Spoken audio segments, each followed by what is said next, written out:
Fungi as scavengers. What is scavengers? Scavengers वो होते हैं जो कि कचरा साफ करते हैं, कचरा हटाते हैं, सफाई करते हैं, वो स्केवेंजर्स कहलाते हैं. सो एल्गी एज स्केवेंजर्स में किस तरीके से यूज होता है कि जैसा हमें पता है कि कोई भी डेड पार्ट होता है, चाहे वो एनिमल का डेड पार्ट हो, चाहे प्लांट का डेड पार्ट हो, उसका जो डेड पार्ट है उसका रिमेन्स हटाना बहुत ज़रूरी होता है, उसको डिकम्पोज करना बहुत ज़रूरी होता है, उसका डिकम्पोजिशन बहुत ज़रूरी होता है. तो एनिमल और प्लांट की जो डेब्रिस है उस डेब्रिस को डिकम्पोज किया जाता है and decomposition is done by bacteria and fungi. दोनों ही माइक्रोब्स, दोनों का काम है उसको डिकम्पोज करना.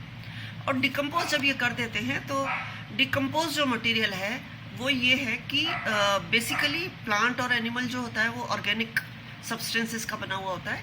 तो वो ऑर्गेनिक सब्सटेंस का डिकम्पोज होकर के इनऑर्गेनिक सब्सटेंस में कन्वर्ट हो जाता है and that inorganic substance is used as fertiliser in soil fertility के काम आता है.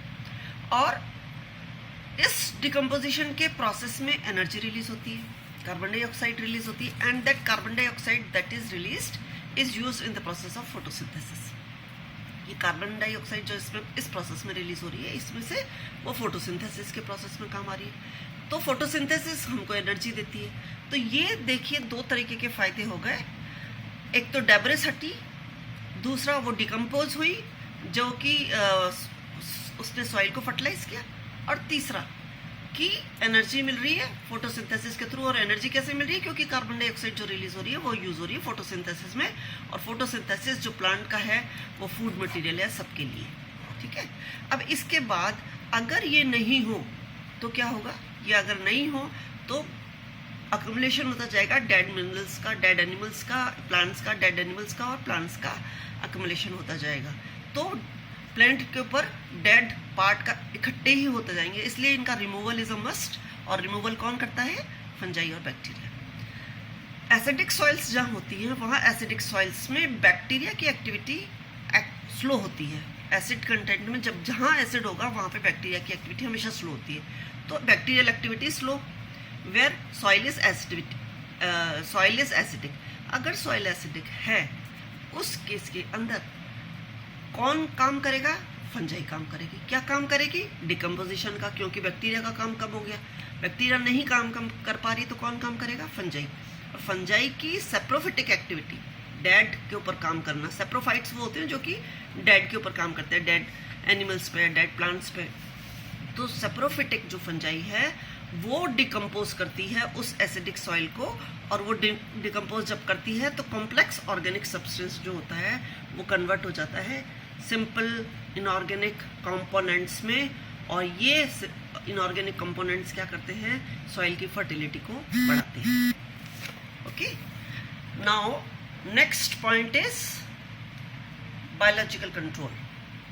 How it is used in biological control. Fungi play an important role in biological control of diseases.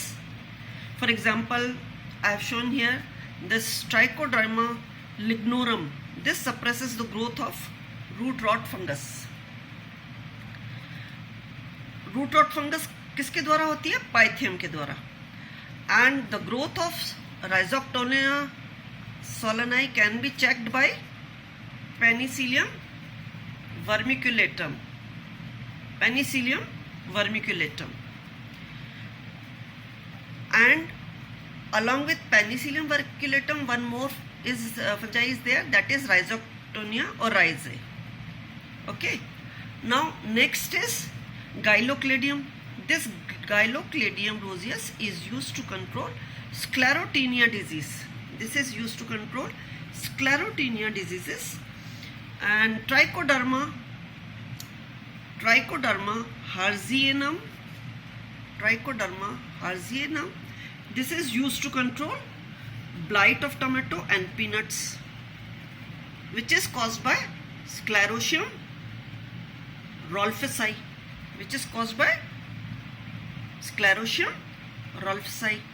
So biological control is defined as use of one or more organism to maintain or to control another organism or pest at a level at which it is no longer a problem. So biological control is not a new phenomenon as it occurs naturally. Natural होने वाला phenomenon है. For example, जैसे हम example ले सकते हैं, natural microbial population of certain soils suppresses the development of vascular wilt diseases which are caused by Fusarium or Fusarium species. तो ये नेचुरल अकरिंग फिनोमिनन है. अगर फ्यूजेरिया बहुत ज़्यादा हो रहा है, वेस्कुलर विल्ट डिजीज बहुत हो रही है, तो नेचर में माइक्रोब जो प्रेजेंट है सॉइल में वो उसकी एक्टिविटी को स्लो कर देते हैं. तो fungal pathogens, parasites and antagonists. Fungal pathogens, parasites and antagonists, they are being sold as BCAs. That is, they are sold as BCAs, biocontrol agents. What are biocontrol agents? They are used to control a range of agricultural pest crops pathogens, arthropods, nematodes and insects. So they are sold as BCAs. Okay. A number of mycofungicides, myconematides, mycoinsecticides, they are available. Mycofungicides is biological control of plant disease, and one of example of this is conifer plant pathogen. Conifer जो plant है pine वाला, उसका एक pathogen है और उस pathogen का नाम है फेनिफोरा गाइगेंशिया. और इसके ओइडिया जो होते हैं, इसके ओइडिया इतने लार्ज अमाउंट में प्रोड्यूस होते हैं कि they are compacted in the form of tablets and they are used for the use by the foresters. जो फॉरेस्टर्स हैं वो पाइन को जो है उसको इसके थ्रू कंट्रोल कर सकते हैं. ऐसे ही माइकोनिमेटिसाइड्स होते हैं. माइकोनिमेटिसाइड्स काय के लिए होते हैं? Based on the nature of fungal biocontrol agent, the nematopathogenic fungi they can be named. उसमें निमेटोड ट्रैपिंग फंजाई आता है, उसमें एंडोपैरासाइट्स आते हैं, उसमें हाईली स्पेसिफिक एग पैरासाइट्स आते हैं. Likewise, myco-insecticides are also there. A good number of fungi have been utilized for controlling insect pests. Insect pest को कंट्रोल करने के लिए बहुत सारे myco-insecticides यूज किए जाते हैं. और उसमें एक एग्जाम्पल है, एक प्रोडक्ट है जिसका नाम है वर्टिलेक. और वर्टिलेक जो प्रोडक्ट है, इट इज प्रोड्यूस्ड बाय जो फंगस है उसकी जिससे प्रोड्यूस होता है वो है वर्टिसिलियम लिकेनाई. और उसका टारगेट क्या होता है? उसके टारगेट होते हैं एफिड्स होते हैं उसके टारगेट, और एफिड्स को कंट्रोल कर लेता है ये वर्टिलेक. तो ये जो है बायोलॉजिकल कंट्रोल ऑफ पेस्ट है. किसको कंट्रोल किया? एफिड्स को हमने कंट्रोल कर लिया. सो likewise, mycofungicides are also being developed for the biological control of plant diseases. Plant disease के कंट्रोल के लिए हमने क्या किया है? mycofungicides डेवलप किए हैं. जैसे एक प्रोडक्ट है उसका नाम है Trichodex. Trichodex is obtained from Trichoderma harzianum. Trichoderma harzianum से ये ऑब्टेन किया जाता है. और किसको कंट्रोल करता है? ये कंट्रोल करता है फंगल डिजीजेस को, जिसमें है बॉटरिटिस सिंड्रेरिया. उसके अलावा भी बहुत सारी डिजीजेस को क्रॉस करता है. तो इस तरीके से माइकोफंजिसाइड्स का एक एग्जांपल बना है. इस तरीके से बहुत सारे प्रोडक्ट्स हैं जो कि फंगस द्वारा प्रोड्यूस होते हैं, और उनका प्रोडक्ट जो है, जो उनका टारगेट है, जो उनका प्लांट पैथोजन है, वो कोई और फंगस होती है या कोई और डिजीज होती है. तो इस तरीके से biological control is very important. ऐसे ही माइको हर्बिसाइड्स होते हैं. माइको हर्बिसाइड्स जो होते हैं वो number of myco herbicides are commercially available, they are being developed. For example, one of the myco herbicide is ABG 5003.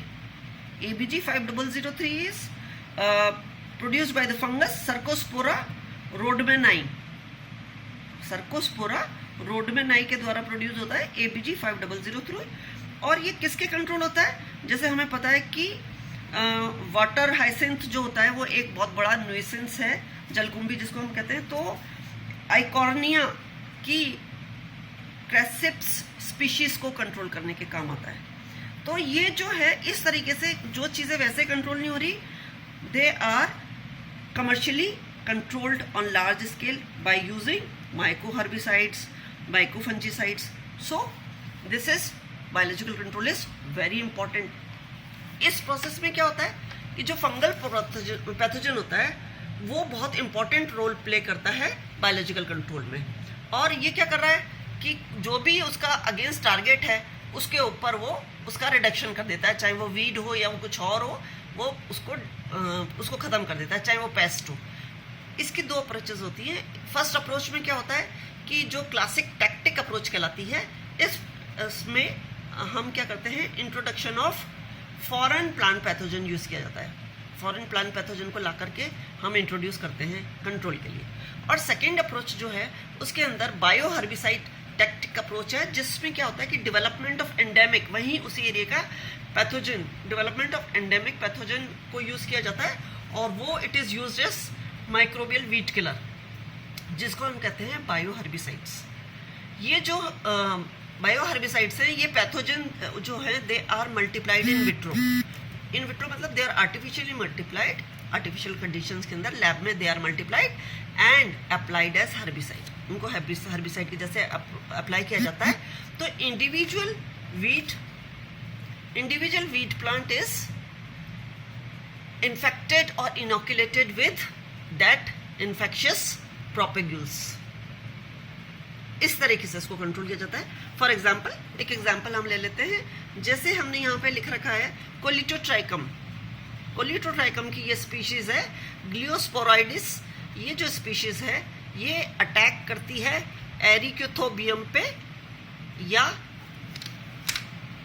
मिस्लेटोस पे. मिस्लेटोस क्या होती है, अमरबेल टाइप होती है, तो ये इसको कंट्रोल कर लेती है. अदरवाइज इनको मिस्लेटोस को कंट्रोल करना बहुत मुश्किल है. ऐसे ही सेप्टोग्लियम स्पीशीज जो है, इसकी सेप्टोग्लोइयम की गिलिस स्पीशीज ये भी कंट्रोल कर लेती है. ऐसे ही ग्रोथ ऑफ वीट जो है वो कंट्रोल की जा सकती है किसके द्वारा, कोलिटोट्राइकम के द्वारा या सर्कोस्पोरा के द्वारा. ये दोनों इसको कंट्रोल कर लेते हैं. वीट को कंट्रोल कर रहे हैं, कौन सी वीट को, ह्यूपेटोरियम, इसको कंट्रोल कर रहे हैं. It is control by Colletotrichum and Cercospora. तो इस तरीके से ये कंट्रोल की जा सकती है. ऐसे ही जो निमेटोप्थोरा गायरोफाइला जो है ये है कॉजल एजेंट, सप्रेशन कॉज कर रहा है किसको, सीरियल सिस्ट निमेटोड को. सिस्ट फॉर्म करता है एक निमेटोड जो है वो सीरियल्स पे सिस्ट फॉर्म करता है और उसका नाम है हेट्रोडोरा एविने. इसको क्योंकि सीरियल्स के ऊपर है, cereals are economically very important, तो वो अगर डैमेज हो जाए तो सीरियल का प्रोडक्शन ही बेकार हो गया. तो it is controlled by the use of Nematophthora gynophila. तो ये इसको सप्रेस कर देता है. So this is all about, in short all about biological control. अगर इसको हम और डिटेल में ले तो ये बहुत लंबा आ सकता है, लेकिन I think this is more than sufficient. We'll continue with importance of mycorrhiza in my next lecture. Okay, thank you so much. Okay, bye bye.